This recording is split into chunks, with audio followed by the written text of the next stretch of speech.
walk in. Yes, they're so And then I have a large needle phone here. It's kind of struggling. Starting on the first one. Just amazing. No, they're super. Well, you guys ready to start? Sure. All right.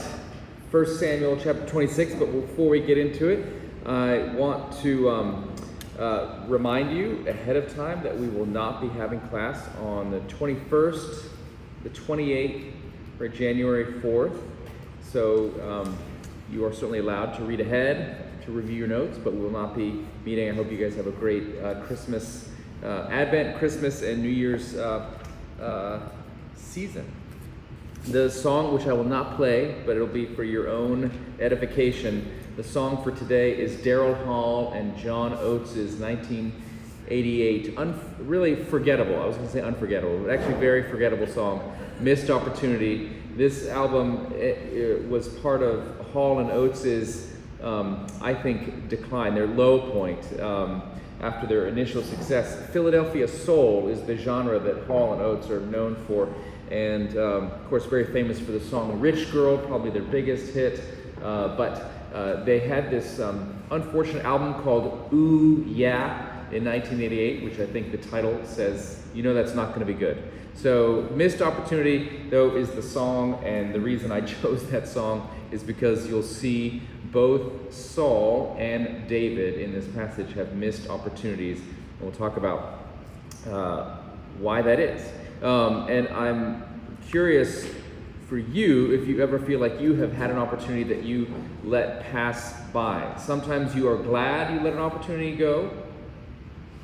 In hindsight, you think that was the right choice to not take that job, or to not marry that person, or to not say yes to whatever experience. Sometimes you have remorse. You should have taken that opportunity. For me, most of my missed opportunities, I feel like, are things that I wish I had done. Things that I wish opportunities I'd taken advantage of, or things like that. The thing that I always come back to is when I was in college, there was a humor magazine, a student-written humor magazine that I thought would be really fun to participate in. A lot of the people that write for that magazine end up writing for Saturday Night Live or for The Simpsons or things like that. And but I thought there's no way that I would be accepted. I'm not even going to try because rejection would be just too painful. And and who knows, maybe I would have been rejected, but that would be the same results as I'm living now, which is I was not a part of that humor magazine. So it's interesting the things that cause us not to try things. So I don't know, anybody have a missed opportunity? It was the Harvard Lampoon, yeah. So, who knows? They could have said no, but then again, like I said, I'd still be just a preacher in Waco, Texas, which is pretty great. So, but the possibility of rejection seemed like too much at that time to my young brain. What about you? Any missed opportunities? Things that were right there in the palm of your hand and you let it slip through your fingers? Specific, but how much? I would say I'll do that next year, and then COVID hit, and there was no. Oh, I'll do something next year, and then you don't do it. Yeah. In a few months, or I'll go see that person. Yeah. Yeah.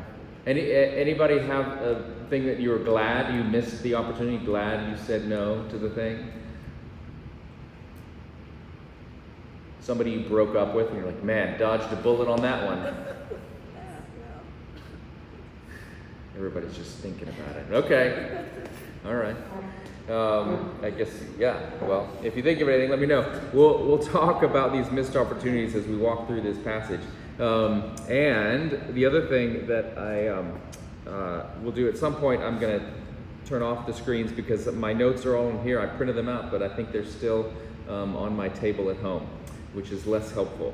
So I'll pull them up here when we get to that point. But as we begin, let's turn to 1 Samuel 26.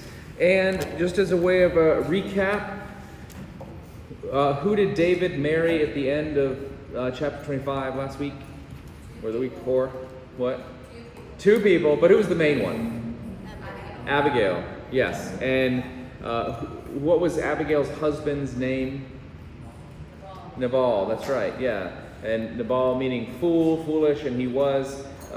And he had done David wrong, and David wanted to get revenge, kill him and all his men, but who convinced him not to do so? Abigail. Wise Abigail said, don't kill him, because then you'll have his blood on your hands, and you were the Lord's anointed, so don't do this bad thing. And David said, you're right. She kind of talked him off the ledge. He put his gun back on safety, reholstered his piece, and then the Lord took care of it for him. How did God do this? In chapter 25. Who was struck down. Yeah, Nabal just kind of had a stroke or something. He just kind of fell over, and 10 days later he died. And then David marries Abigail, and they all live happily ever after in their polygamous household. So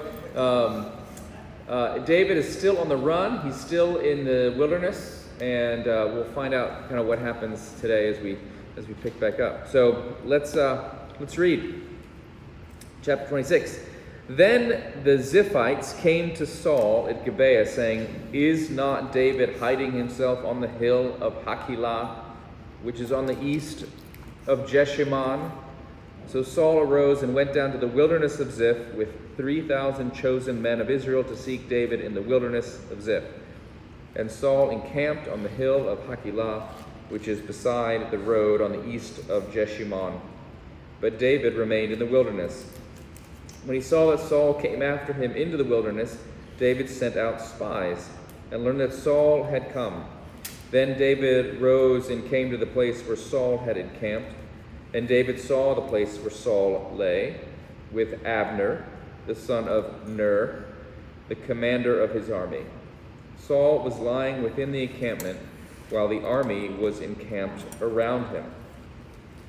Then David said to Ahimelech the Hittite, and to Joab's brother Abishai, the son of Zeruiah, "Will you go down with me into the camp to Saul?" And Abishai said, "I will go down with you."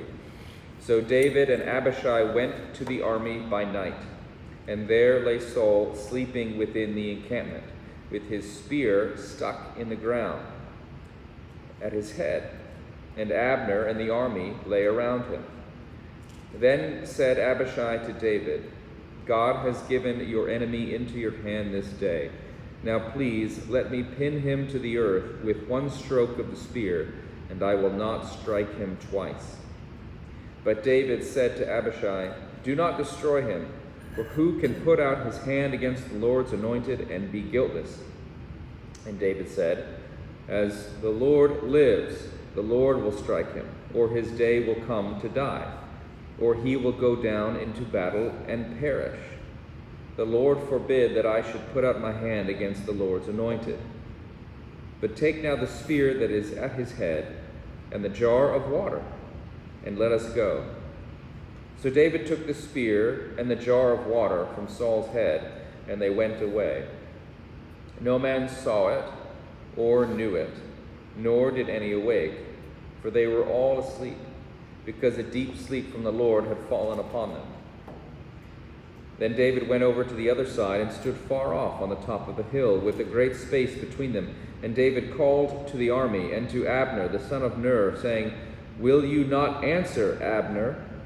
Then Abner answered, "Who are you who calls to the king?" And David said to Abner, "Are you not a man? Who is like you in Israel? Why then have you not kept watch over your lord the king? For one of the people came in to destroy the king your lord.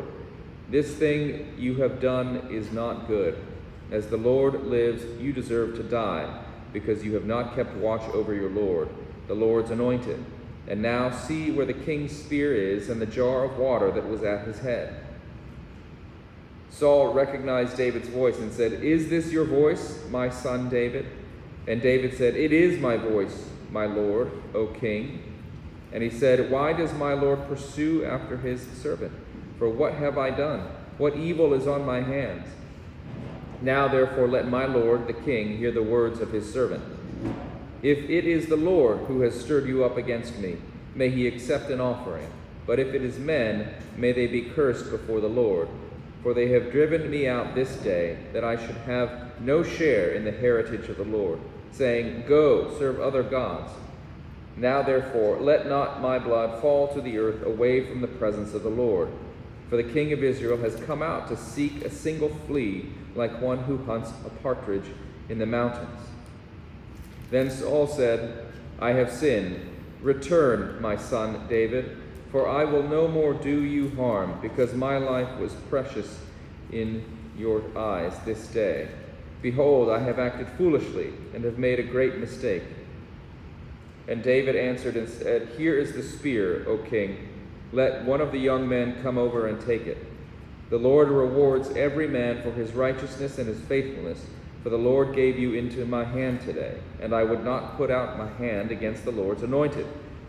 Behold, as your life was precious this day in my sight, so may my life be precious in the sight of the Lord, and may he deliver me out of all tribulation. Then Saul said to David, Blessed be you, my son David. You will do many things, and will succeed in them. So David went his way, and Saul returned to his place. Here endeth the lesson. All right, so let's do our little recap. Kind of what happens in the story. We begin, and what is our opening scene?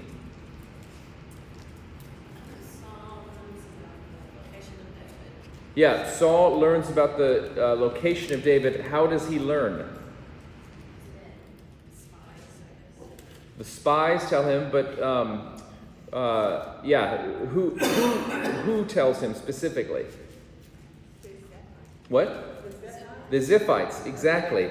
Now, it's been a while since we read 1 Samuel chapter 23, 3 chapters ago.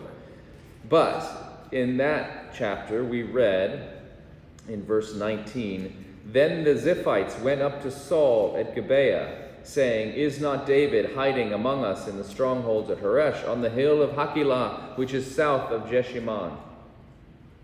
Now go down, O king, according to all your heart's desire, and our part shall be to surrender him into the king's hand. And Saul said, May ye be blessed by the Lord, for you have had compassion on me.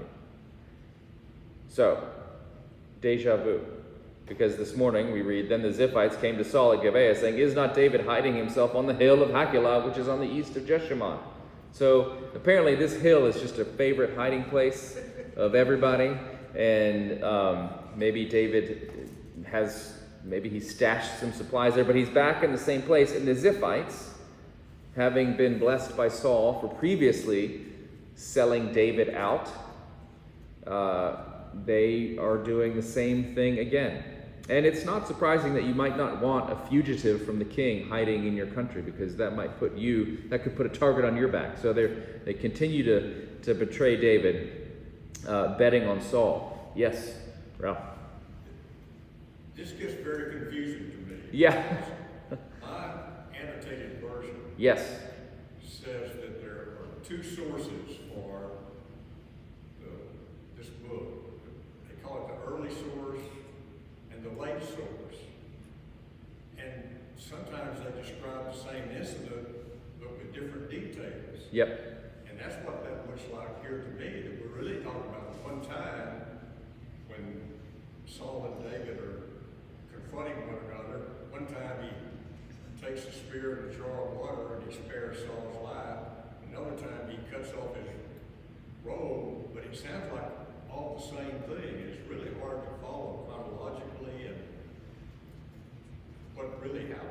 Yep. So, and this is one of those things where scholars debate a lot about whether these are two different stories, one story with different elements that get told, with one telling emphasizes the thing in the cave, one emphasizes the asleep at night. And there are plenty of arguments that would say on either side. And it's one of those things where, read your scholars, pay your money, make your choice. There are significant differences with this story. It is definitely possible that there are two different accounts here. That one time it was in the cave with cutting off the robe, another time it was the story we have here tonight.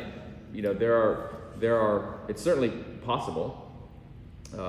There are significant differences in that one, Saul is relieving himself in a cave, and here he is asleep at night. There are some different characters involved. The conversation is different. There are some similarities. So I think the way when I come to something like this, where there's some debate among the scholars about it, and it's not a clear, cut and dry thing. We don't know for sure. I think I tend to take it as face value. Just sort of let's read it as it's written, and see what can come out of it, and how we can deepen our understanding. So that's how I would. But yes, you're right. You have a keen eye to notice that there are similarities, and that has led scholars to say these are the similar. This is one story told different ways, and if that's true, then we say, okay, well, what is the point of how it's told here in this retelling? What are the things we take from it? Because it's told differently from the previous time. Or you could say it's two stories. The result is the same. We sort of read it at face value and take it for what it is. But thank you. Other comments? Does that satisfy? Would you like to follow up? Yeah. I guess what I'm questioning is, so he's already Saul in the cave. Yep. And then he goes and he says, "You're going to be king, and don't do my subsequent generations don't erase my name or Yep. whatever." And they seem to part amicably, and Saul recognizes David's going to be king, and then all of a sudden you're reading it again, and Saul's after him again. Yeah, so that's a great point. That the last encounter with Saul said, "I recognize you're going to be king. Don't wipe my name off the face of the earth. Preserve my legacy. I recognize that I am passing the baton at some point to you." And they part somewhat amicably. But as you'll recall, it was amicable, but with a ominous undertone, in that David did not say, "Okay, Saul, let's hug it out. I'll come back to live in the castle with you and your family, and I'll join your cabinet again, and we'll reign in glory, and we'll begin a succession plan." That did not happen. David heard Saul and was like, "Yes, thank you, that sounds great, bless your heart," and then went his way. Because having been at the other end of Saul throwing a spear at him multiple times, and now again this assassination attempt, trying to hunt him down and kill him, I think David is rightly skeptical. And so there's sort of these two similar stories where David gets a chance to kill Saul and he doesn't take it. And in both stories, Saul has a bit of a repentance, but there's real doubt as to whether it's a real, sincere repentance. In the middle is the story of Nabal, where David, it's sort of a contrasting story, because David does not have the same response to sort of say, "I'm going to hold back." He's bloodthirsty. He wants to take vengeance. And so I think these two stories on either end are trying to show David, as we said last time, David is not perfect. He is a human being, and he does discover that he has this potential to want to take vengeance. And yet it's showing us that ultimately the character of David is this kind of person that will allow God to do God's work and not himself to take over the reign. So, and I think the other thing it's showing is that Saul continues to be Saul. Saul, he didn't mean his apology the first time. He doesn't mean it this time. And Saul is going to continue to go down that path. So, anything you want to say about that, Dr. Story? No, that's... Okay. Yes, and Judge? This just shows how complicated human relationships can be, because in both of these recountings, David still calls Saul the Lord's anointed. Yeah. I mean, it's really a complex Yeah. relationship. And one of the reasons, exactly, so humans are complex, relationships are complex, and one of the reasons why I have no problem with them being two different stories, two similar but different occasions, separated chronologically, is because I have human relationships, and I have had the same argument with people in my house 50,000 times. And it's usually the case that in human relationships you don't do the thing just one time. It tends to come up again. And so Saul and David are having this experience again. So I saw a hand up over here. Did I? Or imagined it? Okay. Yes, Kelly.